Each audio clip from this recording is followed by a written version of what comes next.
Welcome to Take Me With You, Episode 7. I'm Ryan. And I'm Cheryl. We are two well-traveled people who want to go everywhere. But that's not going to happen. So instead, we'll travel vicariously by inviting a guest to share their unique travel stories with us.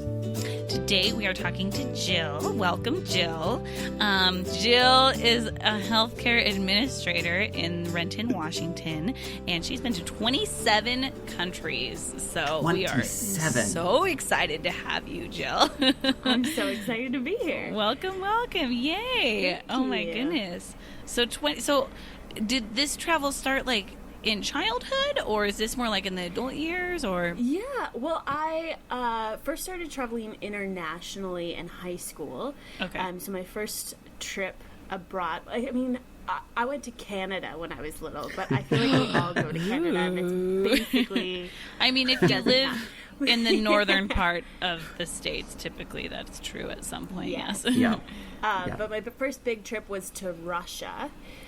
With my parents. I went on like a church trip to Anapa, which is on the Black Sea, and we taught English there Cool. my junior year of high school. And then I kind of caught the bug and have been traveling ever since.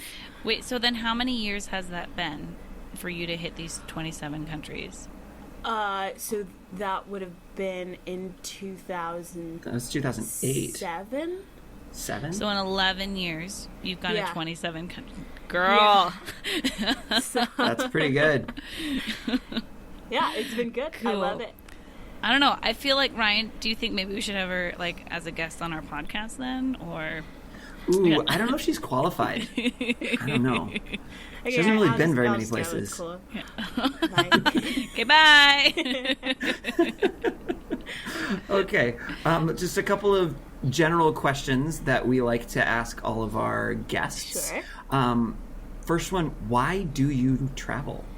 Well, I travel, I would say just because I really like stories, and I've always liked storytelling, and just hearing people's stories, and I think there are so many different stories to be heard all around the world, and from different perspectives and different cultures that you can understand in a way that you might not be able to just staying in the States. So, that's, I think, what kind of keeps me traveling and keeps me curious. So. That's so cool. What a good reason. I like that. No, that's such a good answer. What type of traveler are you? And you can define that however you want. Okay. Well, I do a lot of different types of traveling. A lot of what I've done in the past has been in like missions or voluntourism, you could call it, that kind of travel. But I mean, I also love food and experiencing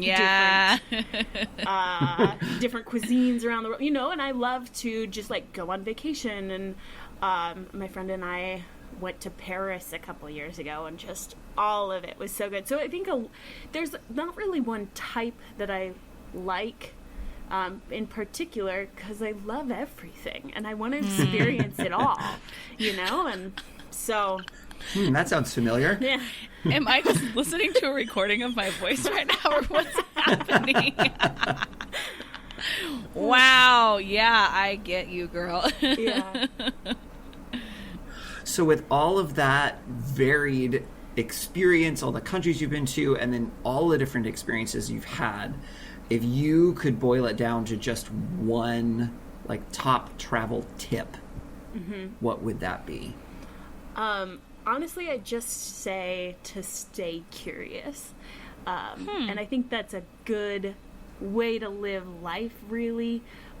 But also in your travel, I think it's good to mix everything up and be able to find what makes you curious about cultures and people and architecture and food and art and I think there's so many things to be experienced, and the more curious you are, the more you can experience. So I like that. Very cool. Yeah, good tip. Okay, so what part of your travel curiosity are you going to share with us today? Yeah, well, I thought I would share about a trip that I took several years ago. Actually, it was 2012 to 2013.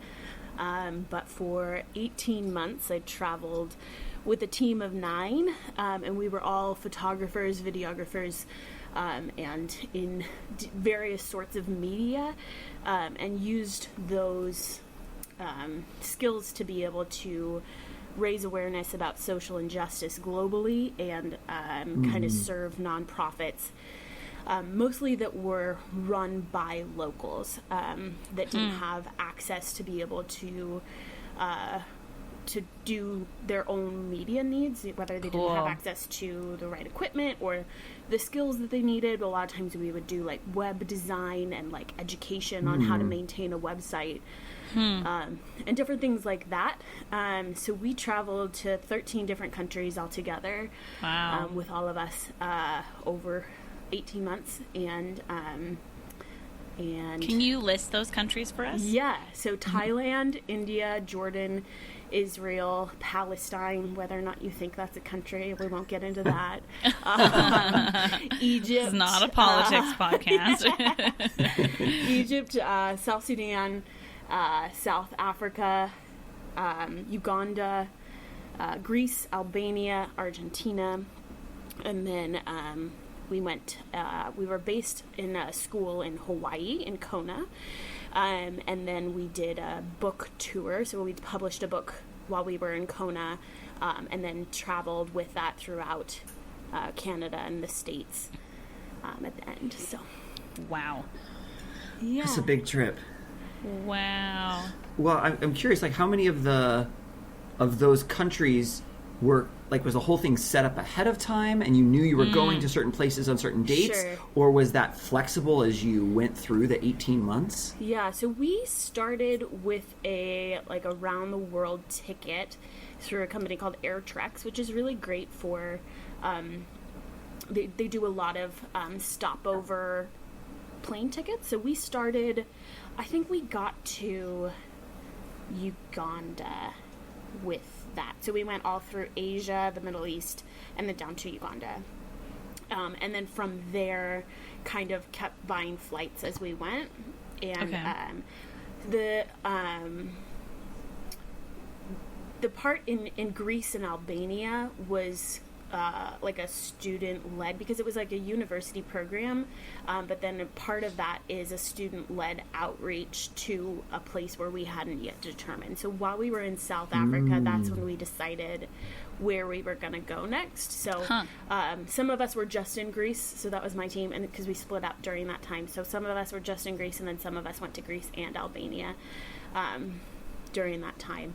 And then we all went over to Argentina together. So just a short little hop from Greece to Argentina. Yeah. yeah. So was your team, were you kind of like self-sufficient as far as like decision making goes and like finding accommodations and all that stuff, or did you have like support from like administration back in the States, or what did that look like? Yeah, so we had a couple of staff with us, and then some in the States as well. And together they kind of made most of the decisions on where we were going to stay and what that was going to look like. It was kind of, some of that was like, some of it we had a say in.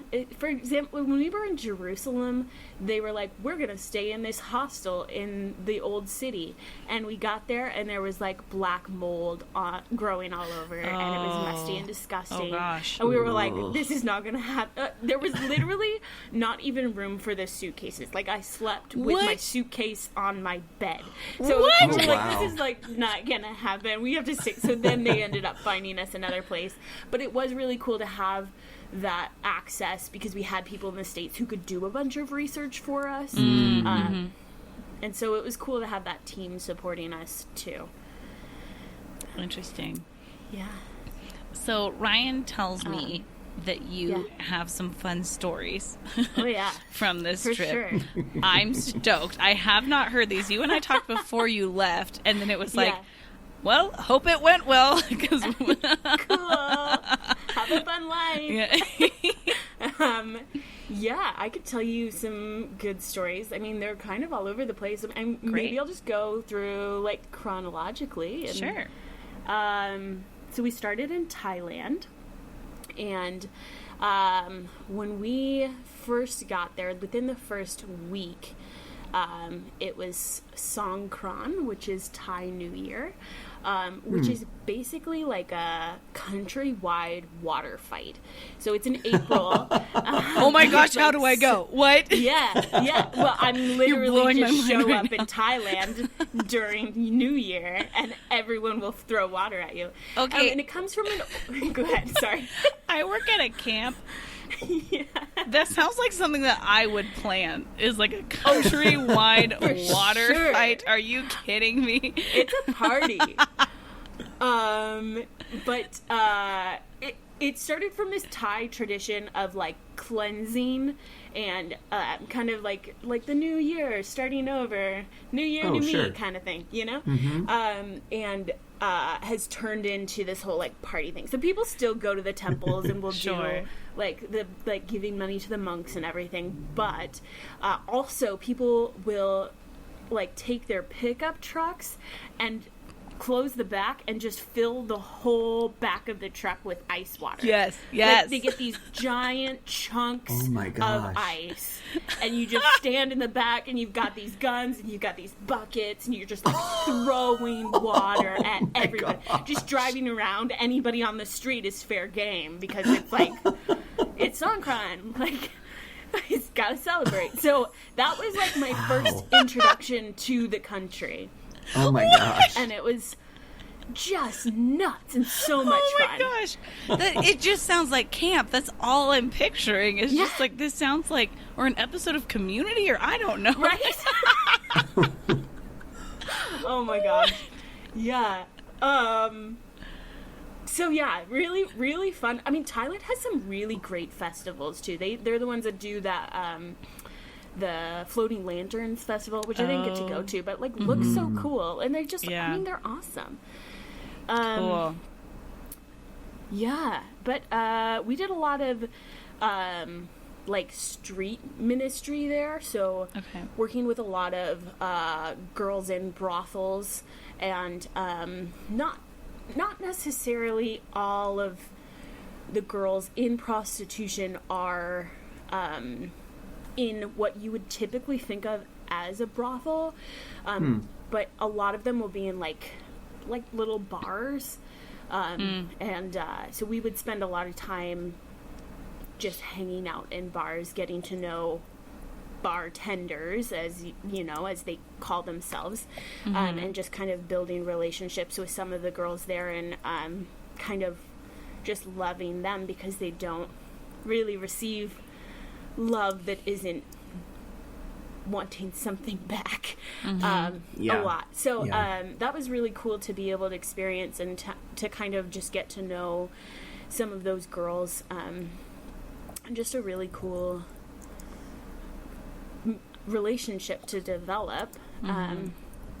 So I loved being a part of that. And we also worked in an kind of an orphanage, but they also had mothers there. There's a big population of AIDS sufferers who are in really poor health because of the AIDS epidemic.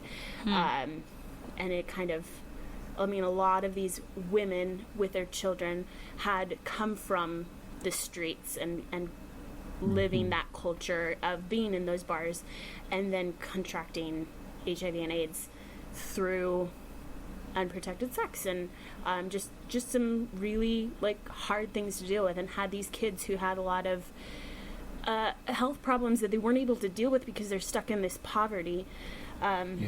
So that was really hard, but really cool to be able to serve them, and for this organization that was helping these women out, to kind of provide them. We did a lot of photo shoots with them, just because they needed some updating for their website and stuff like that. So did some stories there, and one of those kids is actually in our book. So the one that we created in the end of the whole trip.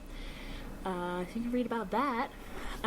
So these organizations that you helped, obviously if you're helping them with publicity, that's something where they're all very public. As far as like in the show notes for this episode, we could share like a list of organizations that you worked with and websites, so if people are interested in getting involved or checking out more information that Absolutely. Awesome, very cool. So we'll do that, so that people can know more about them and everything, because I think that'd be really important then. Definitely. Yeah. Very and cool. I mean, as far as the privacy things, some names are changed. Sure. In the book to just protect the privacy of the individuals. But as far as like organization names and stuff, that's all public. Yeah, Great. totally. Absolutely. Awesome. So, wonderful. After Thailand, we went to India, and we stayed in New Delhi, which has some of the highest rates of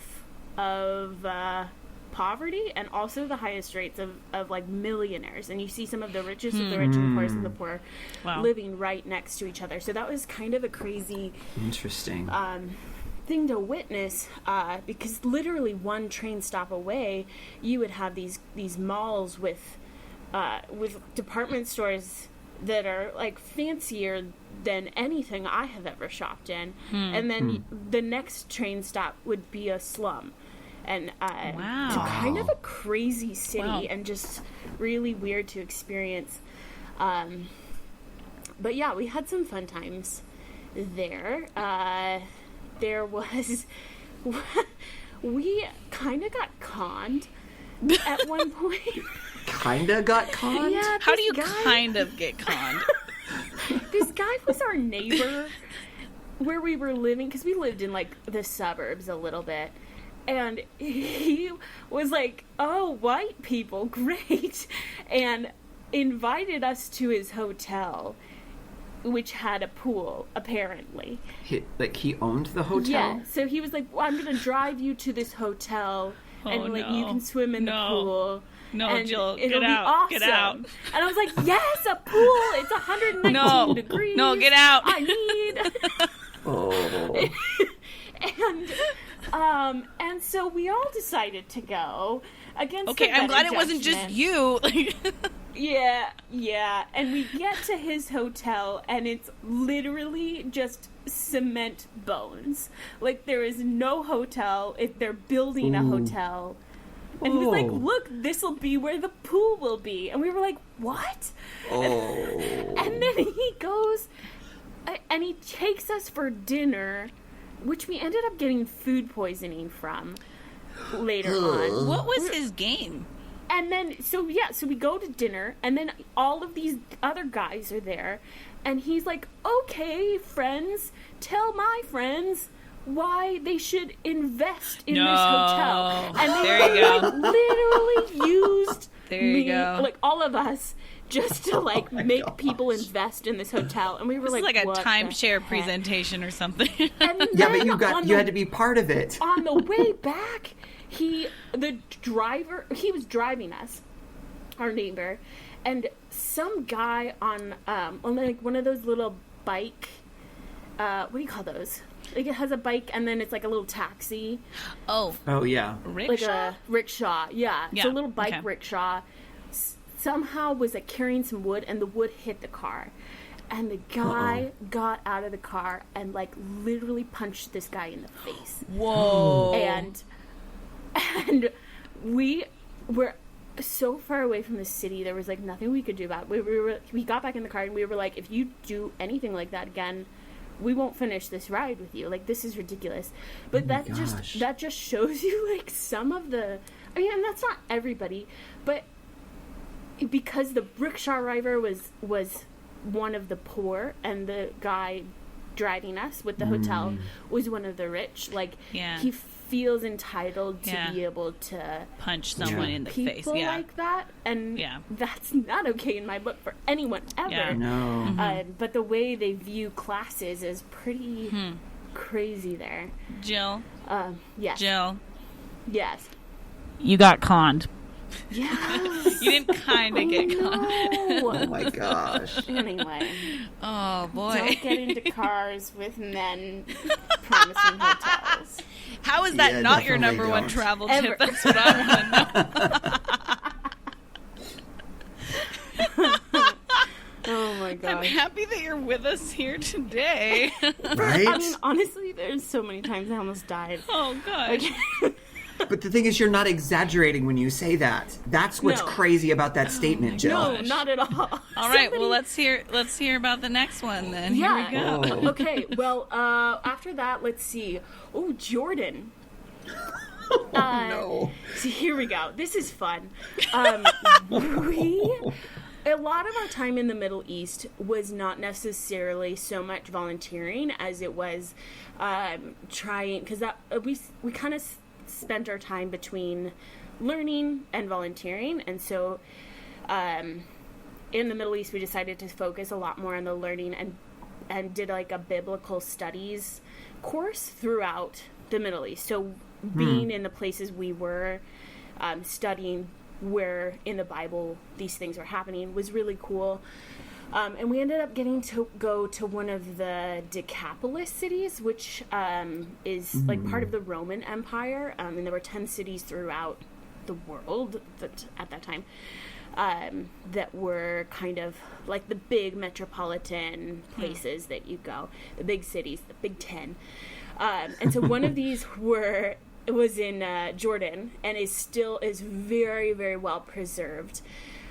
So we decided to go there just to kind of see like what it was like, and because a lot of the places we were going were like rocks, and they would be like, this used to be this thing, and we were like, that's a rock. But we ended up going to this one that was like still standing a ton. Oh, cool. And so me and my friend Mariella were the two blondes on the team. We're both like very fair, like light eyes, light hair, and tend to be like pretty attractive in those cultures. Like, I don't want to be vain, but they loved me. And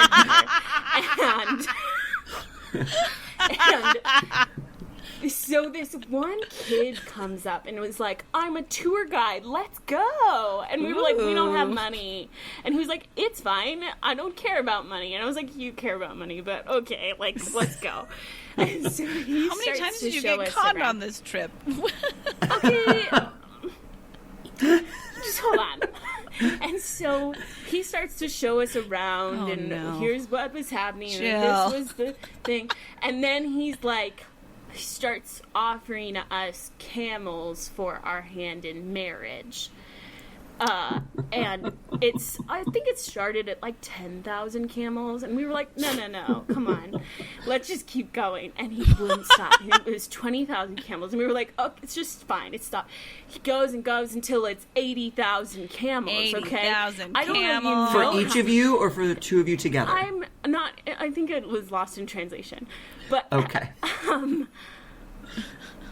But that's like $12 billion. Like I was like, this could be a good life, you know? The wife of a tour guide, living in polygamy. Like, let's go.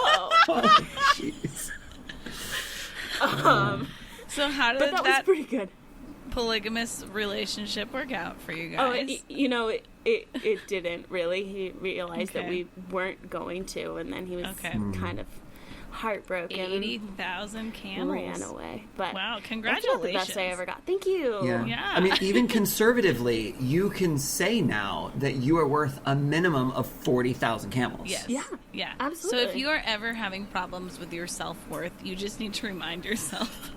I mean, I better start putting that on How like my many Bumble camels? profile, right? Like Yep. 80,000 camels over here. Yep. Please do that. Yeah. Not to brag, but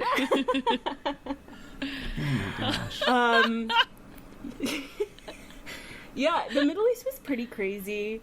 There was a lot happening, especially in Egypt. That was during the whole political crisis there, where there was wow. kind of marching in the street every day, and we were gonna go this was going to be the dream. And we were going to go from Jerusalem to Cairo by way of the Sinai Peninsula.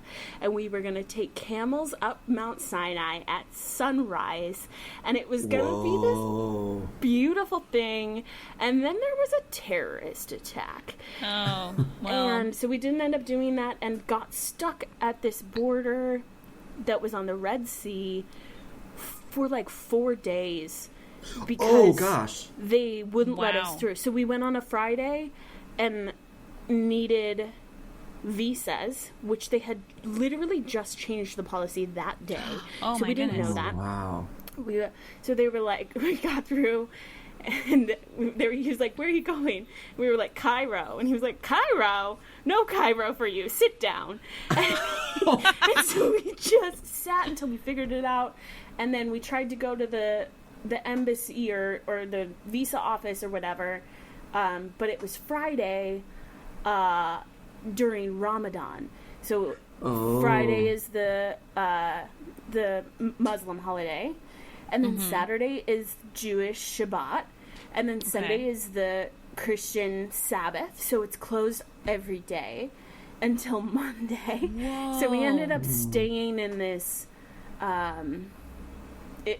like casino where we could only afford one meal a day, but it was a buffet.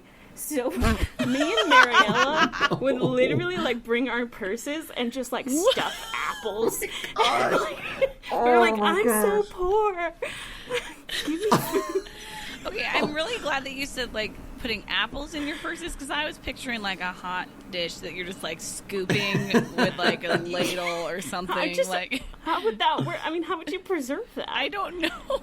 I'm not the one at the food buffet. poisoning again. Oh, wow. Oh. Anyway, the Middle East was a party. Ramadan's fun in the Middle East. Really? Because everybody comes out at night, and it's always a party at night. So Cool. I like a night party. Like, when you say a party, yeah, what kind of everybody's party? like out on the street smoking hookah, having food, doing whatever they out. can't do in the middle of the day. You know. They literally just sleep all day and then party all night. Wow. Okay. It's fun. I like it. You want to do more of it? Yeah. All right. Well, it's nighttime now. I guess we could have a party. Yeah, for sure. Anyway, after the Middle East, we went to Uganda. Okay. We stayed in Arua, which is in the north. So very much affected by the Coney issue, if you know about that. So the child soldiers. And that happened a long time ago, but it's still affecting a lot of the people. So we did a lot of different stuff there. Mostly just working with the base there of the organization that we were with. It's called YWAM. And kind of helping them out. Well, that's where we did most of the web design, because their website was really in disrepair. So honestly, most of my time there was like in a room On a computer. So like not super exciting, So but what's it was Uganda fun to, like? Well, lots of just offices. Yeah, it was good coding work, yay. Super glamorous. But it was fun to be able, our main mode of transportation was like riding on the back of motorcycles, which I love. Fun. And yeah, we had a good time there. South Africa, I don't know why we went here. We went to a city called White City, something like that. We were literally in the middle of nowhere. And the organization we worked with was really cool, but like honestly, I was like, South Africa, we're gonna go to Cape Town and it's gonna be awesome. And yeah, that's what I pictured. We were just in the middle of nowhere. Interesting. But the work we did was really cool there. So they run a feeding program for kids who are the head of their own household, also caused by the HIV/AIDS epidemic. So a lot of these kids live by themselves and parent themselves. And so it was like a twice weekly program just to give them a lunch, and we would play games and just be able to provide for them because they're the only ones providing for themselves. Wow. So that was pretty crazy. I remember one time, this is kind of gross. Fair warning for if you might want to skip ahead like 2 minutes if you're easily grossed out. But Kyle is one of our teammates. Had like a blister on his toe, and it had turned black. And he decided that while all the kids were having lunch, that would be like a really great time for him to pick at the scab. Oh, jeez. And during lunch. And so he's like picking at the scab, and then it comes off, and all of a sudden this little larva starts coming out of his toe. And all of the kids come around and are like, oh my gosh, what's going on? And it was the best thing that happened to them that day, I think. But he'd gotten bit by a mango fly in Uganda and had been carrying this larva the whole time. Oh, so nasty. Oh, gosh. Anyway. I think Ryan also wanted to skip 2 minutes ahead before you told that story based on his reaction. I'm super fascinated by it. I would have wanted to look at it because it's gross and I wouldn't want it to happen to me, but that's super You'd want to put interesting it under a from microscope, though, for sure. Yes, definitely. A dissecting scope, not like a regular compound microscope, just for the record. Oh, for sure. Yeah, no, I was really going to say that, too. Yep. Oh That's wow. obviously the type of microscope that I was talking about. Yeah, I know all about the different types of microscopes. Yeah, definitely. Yeah, yep, for sure. I know you guys do. That's why I wanted to clarify, because I didn't want you to be offended by my misuse of microscope types. Thank you, I appreciate it. You're welcome. Oh, man. Jill, the real question about South Africa. Yeah. Did you see penguins?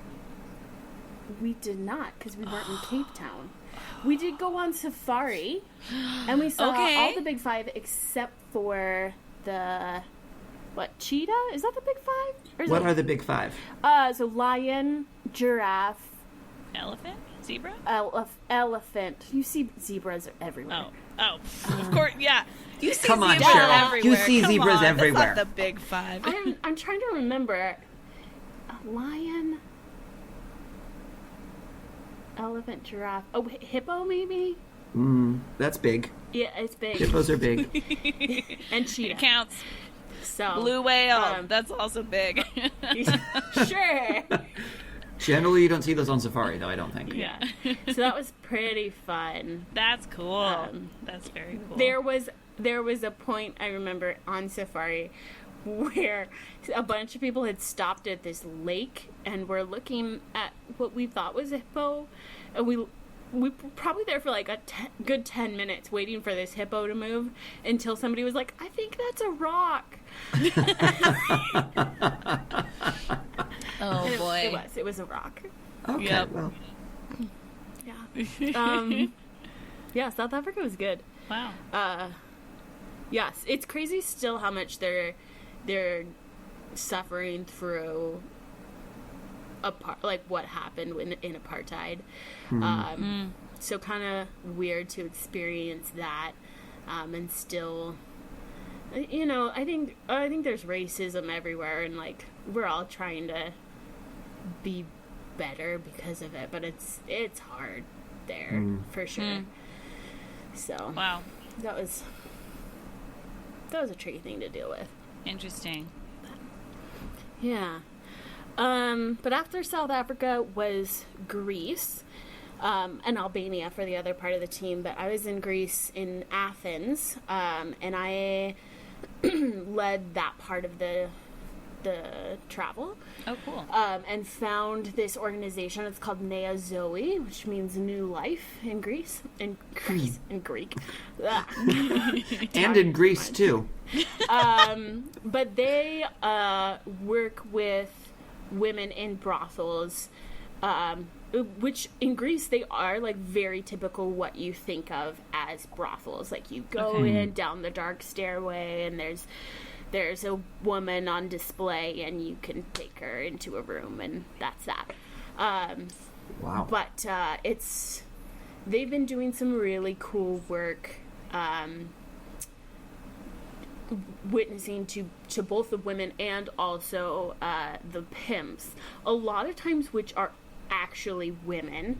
I think most people, it's a big stereotype that a pimp is always a man. Yeah. But that's not necessarily true. They're actually most of the time are women, older women, like kind of in like a mother figure. So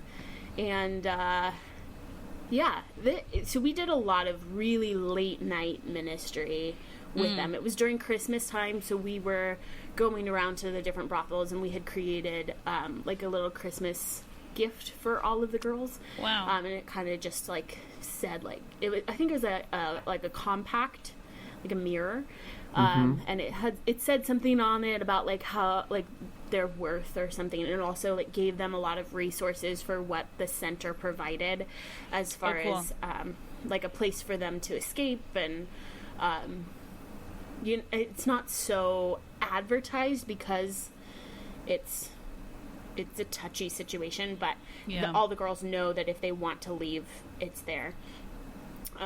So that was good. Really hard as a woman walking around those streets and like being looked at in a way that was that happens all the time. Sure.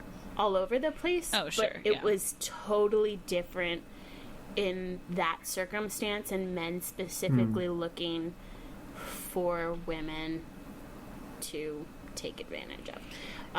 So can you describe how it was a different experience? Like I think I understand what you're saying, but I'm curious, like a more specific description of what that experience was like.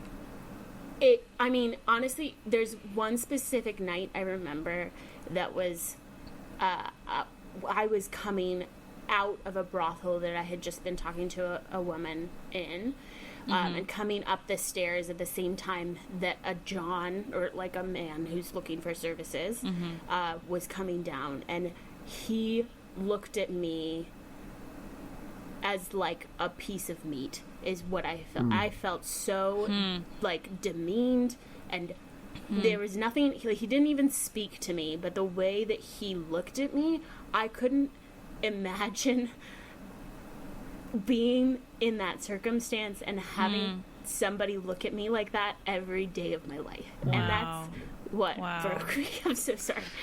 Wow. But like these girls are like living through that every day of their lives and have to experience that, and are living in a way where they seem to be worth nothing, and that couldn't be farther from the truth. So Wow. It was a hard experience, but wow. I think really good work that the people there are doing. So encourage you to check that one out. Wow. Thank you for sharing. Thanks for sharing. Yeah.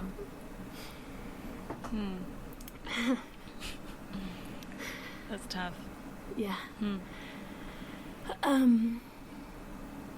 Yeah, after that was Christmas time, so I got to go home for a little bit, which was really good. So I just had like I think a 2-week break there just to be with family, which was really good.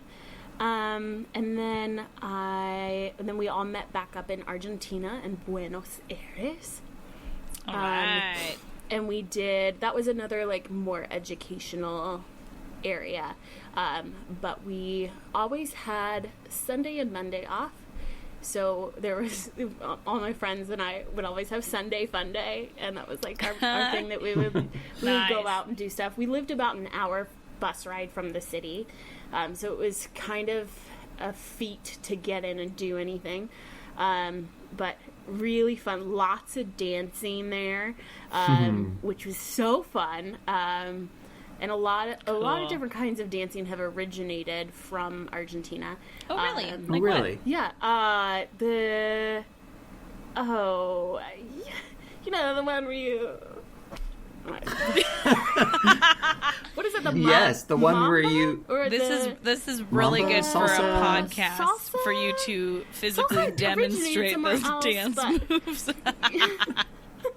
I don't know what we were doing. I was just Cha-cha? dancing, man. No, not cha-cha. I don't know. It was... Mambo. I mean, there's definitely a lot of salsa. Okay, how fun. That's for sure. But yeah. So that was a really good time. My friends all make fun of me because I always tell this one story. This one time on my 22nd birthday in Argentina on Chinese New Year, all these things. Oh gosh. It's always a good setup right there. It's a good. My friends will be like, one time on Afghan Easter. But anyway, for real, in Argentina on Chinese New Year, on my 22nd on your birthday, yep, yep. we had gone out with this group to like do like straight up evangelism in the city, which wow. I'm just like not about. Like that's not. like I old just school. don't think it's effective. Yeah. And they were yeah. like, "We're gonna go tell people about Jesus," and I was like, "Cool. Like I love Jesus, but can we not?" And so. You're like, guys, it's my birthday. Do we have to? So my friends were like, "It's fine. We'll just tell them we are, and then we'll go do fun stuff." And so.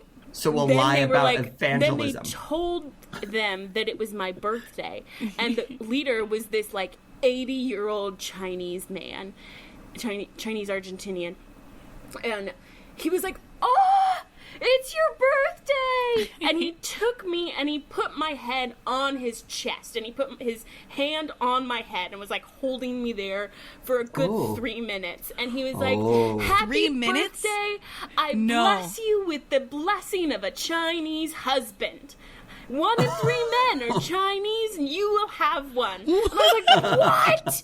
Like, can Is I this a not real just, life like, have fortune some cookie, fun? or I'm like what just 22, happened? For real. Oh my gosh. Yeah, so I'm What? still single, so I don't know where the Chinese husband is. Okay, but Jill, hey. to be fair, he didn't give you a timeline on Okay, this sure. blessing. That's so, true. like, you're True. still young, Still girl. waiting. Yeah. And then Oh we my just gosh, if you celebrated marry a Chinese New Chinese Year. man, I'm gonna laugh so hard. He was right.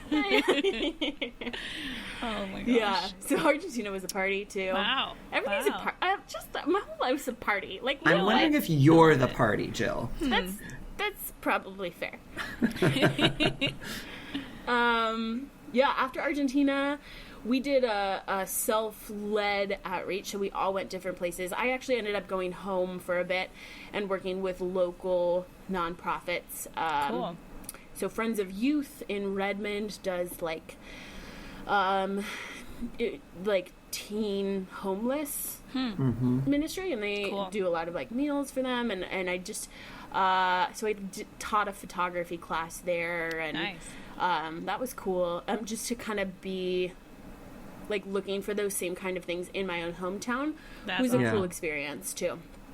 That's very cool. And then after that, we all met back up in Kona, Hawaii, and wrote the book. So there were 9 of us, and we all had different roles. Mariella and I wrote the book, so she did all of the poetic pieces. It's told in a first person from the perspective of 5 different children that we met. So it's like a poetic piece from their perspective. And then it also goes into like details about what the nonprofit that works with them is doing, stats about the country or the issue, and just like information on how to help and how to get involved. So she did poetry, I did informational. Different people did photo editing, design, all kinds of different stuff. But kind of published that whole book in about 3 months, which is pretty Wow. crazy. That's fast. That's fast. Yeah. Wow. And that's all of it. I mean, that was writing, composing, going, like, picking. Honestly, you would have no idea how long of a meeting we took to decide the thickness of the cover of our book. Like, it was so complicated, and oh my gosh. But and did you go through a publisher, or is this like an Amazon self-published situation? Yeah, we self-published through YWAM is the company awesome. that we work with. So they do their own. Great. And got a bunch of stuff printed in China and shipped it to my house, actually, in the States. And then we did a tour through, like, the Northwest area. So we did Edmonton, Calgary, in Canada. Let's see, we went to Salmon Arm, Kamloops, Vancouver, Seattle, Spokane. We had a few days in Coeur d'Alene, back down to Salem, just kind of all over, and did like speaking arrangements at different churches and houses and coffee shops, and that's so cool. That was the end of it.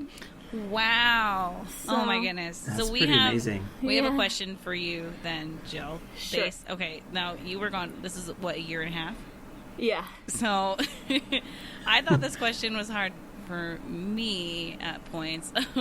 This question's going to be way harder for you. Yeah. If you could take us with you to one thing on this whole trip, where would you take us and why? To one thing. Yeah, not one country, experience. one experience. Yes. That I completed?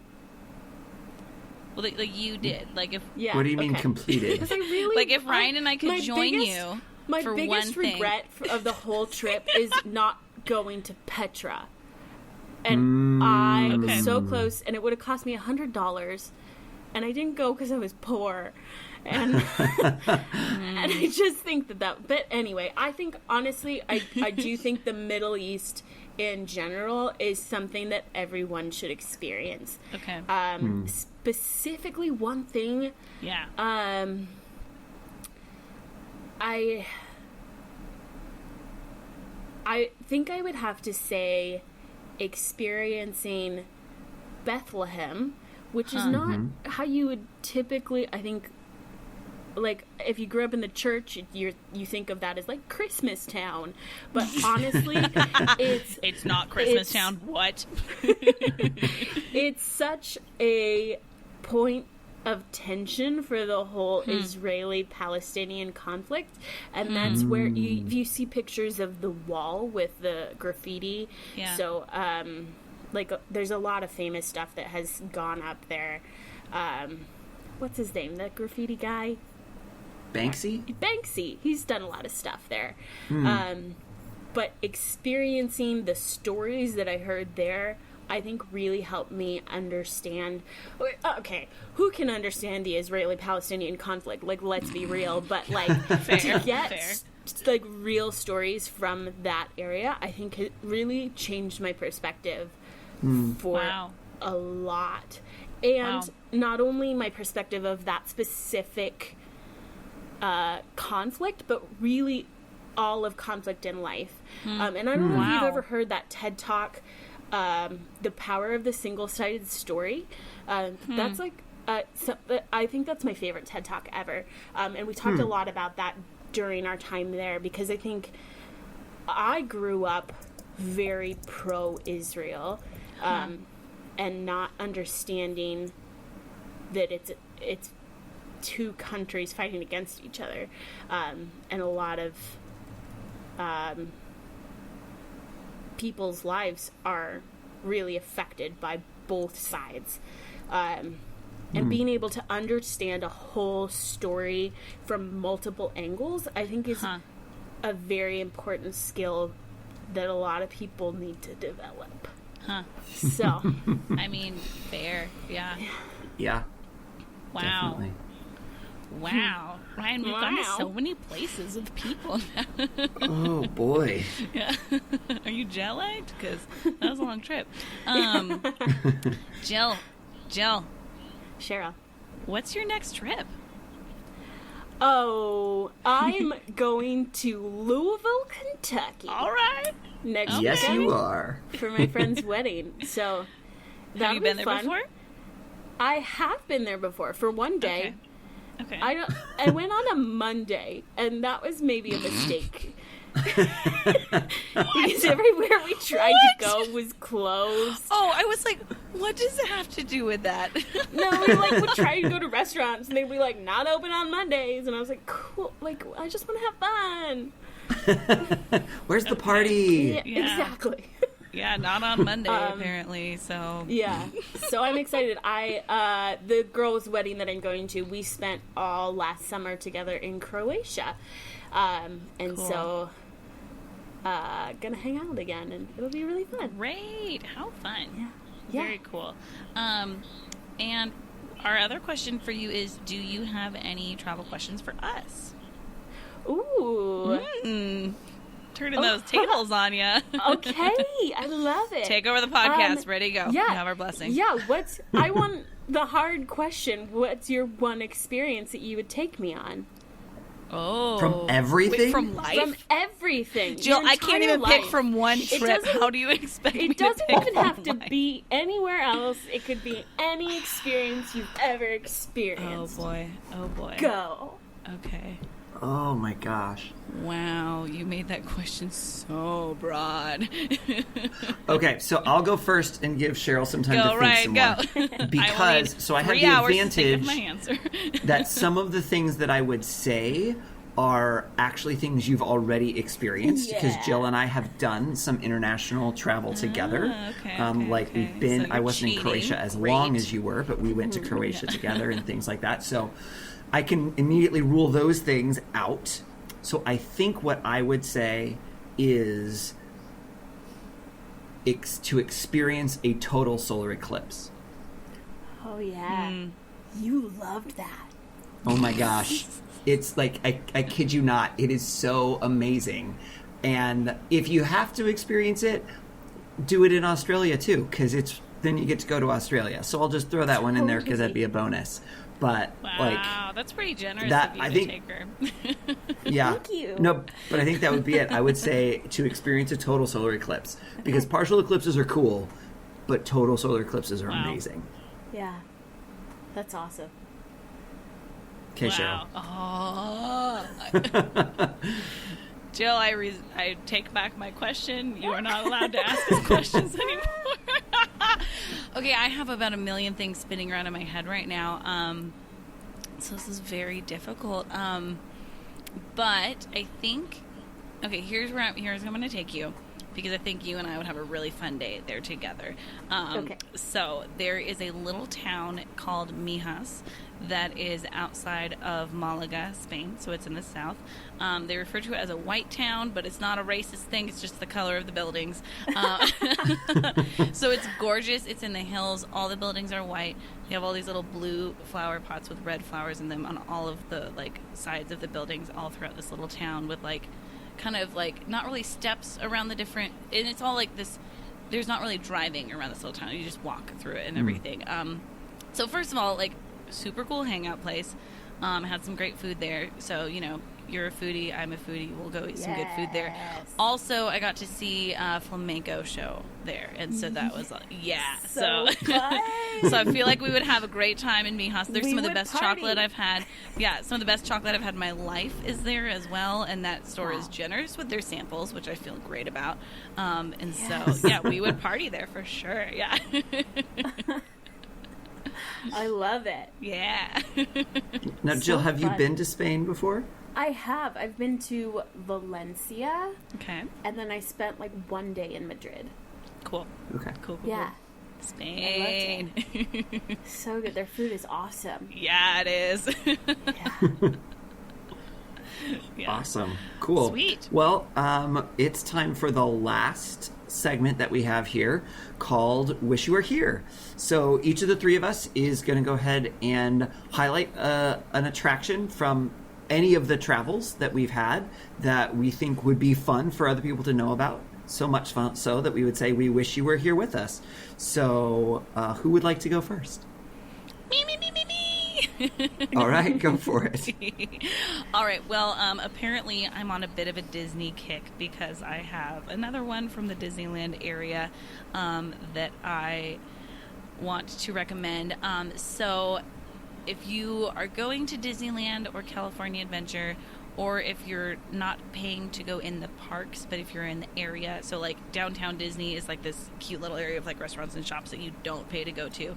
The Grand California Hotel, apparently it's really expensive to stay there. I've never stayed there. The lobby, anyone can just go hang out in, and it is like, might be one of my favorite places in the world, actually. Wow. Well, why? What's so cool about it? It feels a lot like the Yellowstone Lodge, as far as like it's like this giant lodge feel. They have a live piano player there, like maybe all the time. And it's Disney, so probably. Yeah, probably. Yeah, it's they have these giant, comfy like couch chairs. And I think part of why I love it there so much is because I went to school in Southern California, and so sometimes I had a Disney pass, but sometimes I would just take my homework and go do homework in the lobby of the Grand California Hotel while listening to like this piano music, and it's like bustling but not too crowded, and like no one was talking to me, so I could focus, but it was like things were going on. And so I think part of that is just like those memories, or like being there with friends as we'd go into one of the parks, and then just like after midnight, after everything closed, walk back through the lobby. And so I've been in that lobby like, I don't know, probably 100 times. And so but it's just like this really wonderful place. And so yeah, I would definitely say like go to that lobby, hang out. It is a good time. It's very relaxing. If you're in the parks and you just need a little downtime, it's just like it's super chill, air conditioned if you're there on a hot day. So check it out. Nice. Yeah. Cool. Jill, what's your wish you were here? Yeah, well, actually, last weekend, I did something that I've been waiting for a long time, and I took my best friend on an Airbnb experience. So I don't know if you've seen these on Airbnb, but they have, like, different, in different cities, not everywhere, but some places you can go, and you could do, like, a wine tasting or a cooking class or whatever. That's fun. I didn't know about that. Yeah. In Anacortes, there is a sanctuary for wildlife, and you get to go play with wolves. What? And it is magical. Wait, you get to play with wolves? Like, you get to, like, cuddle them and pet them. What? And, like, play with the puppies. And yeah, it is incredible. And the work they're doing is so cool.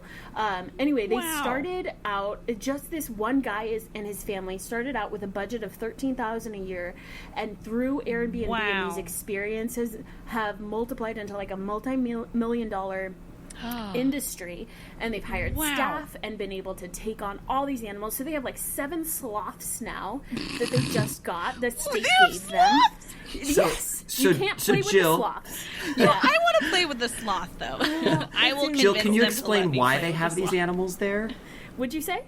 Can you explain why they have those animals? Yeah, well, the sloths. They're not just like collectors, right? No. So they're a sanctuary for animals. So these sloths in particular were owned by a woman in Oregon, which I guess it's legal in Oregon. I have to own a sloth? I guess so. Well, I guess I'm moving to Oregon, so see you guys. But then when she moved to Washington, it's illegal here, and so the state like confiscated them, and they had to give them somewhere to live, and so they chose this place in Anacortes, and they built them a little residence, and they brought on a sloth expert to take care of them, and it's just really cool. And then and they have all kinds. They have skunks, they have armadillos, they have an anteater, all kinds of stuff. But you literally just get to go and pet all these animals and howl with the wolves, and it's so cool. Anyway, That's it's called amazing. Predators of the Heart. And it's in Anacortes, Washington. Here's the thing. That sounds like a romance novel, and I'm not on board with that title. It really does. But Howling with the wolves, huh? So. Wow. Okay, in Anacortes, Washington. There we go. Yeah. Wow. Wow. That's cool. That's a good one. That's a good one. All right, beat that, Okay. Ryan. So I can't top that. No, I don't think I can top it. But I mean, mine's decent. I've got a good one. So mine is from Iceland, which I know Jill has been before. And so mine is, and I'm going to not say it correctly as far as the way you'd say it in Icelandic, but I'll do my best. Geyser, it's where we get the English word geyser from. I was gonna guess, so cool. Yeah, the original geyser, they say geyser, is in Iceland. And so you can actually go. It doesn't erupt anymore. Whatever's going on geologically underneath has shifted enough that the original geyser doesn't erupt, but it's still like the hole where the water comes up is still there, and there is still water in it, and it's still hot. And there's another geyser called Strokur that does erupt, and it erupts once every, I mean, it's not exact, it's not like clockwork, but it's, I don't know, between 1 and 7 minutes or so. Oh, cool. So, wow. So a lot, yeah. Yeah, pretty frequently. I've never been to Yellowstone, so I've never seen Old Faithful or anything like that, so I don't have anything to compare it to. But you can get up really, really close, and it's pretty cool. That's awesome. cool. I do have follow-up questions for you. Okay. Number 1, has anyone tried to poke the geyser, and would that make it erupt again? I don't think so, seeing as the geyser is water. Okay. All right. Cool. That's fair. Yeah. Number 2, how do they know that it's the original geyser? What do you mean? Like, how do they know? Like, out of all the geysers in the world, I don't know how many geysers in the world it may not be the original, but it's where we get the name for it from. Comes from that. Okay. So the name of that geyser is geyser, that we would say in English, or geyser, right? And that is where the rest of us, at least for English, I guess I don't know what it's called in other languages, that's where we got that word from. Was that from the makes more Icelandic sense. word. These ancient scrolls say that this was the first one. No. It probably was not the first one, but it's been around long enough that is the word that people have connected for that geologic phenomenon. Cool. That's very cool. Well, with that, I think we're going to wrap up this episode. So, Jill, we would love to hear you plug the book that you guys wrote, and anything else that you would like to plug as well. Yeah. Sure. You can find information on the book. It's called Tainted: A Lost Innocence. And it's available. All the information is online at wordbyheart.org, which is kind of our parent organization that we went through through YWAM. So all of the information is there, and the links for all of the websites for the organizations we worked with are also there. So if you were interested in any of the stories that I told and the work that those nonprofits are doing, which are all, I don't know if I said this, but they're all run by locals. So these are people that are living in their own countries doing work for their own people, which I think is really important. Yeah. Yes. Wow. Definitely. For long-term success. So, check it out. So worldbyheart.org. So Word by Heart. Word by Heart. Okay. Yes. Word by Heart. Or just Google .org. Tainted: A Lost Innocence. Okay. Great. And all of those Thanks, things will Jill. be in our show notes, like I was saying. So you guys will just be able to click on the links in this episode's notes. Great.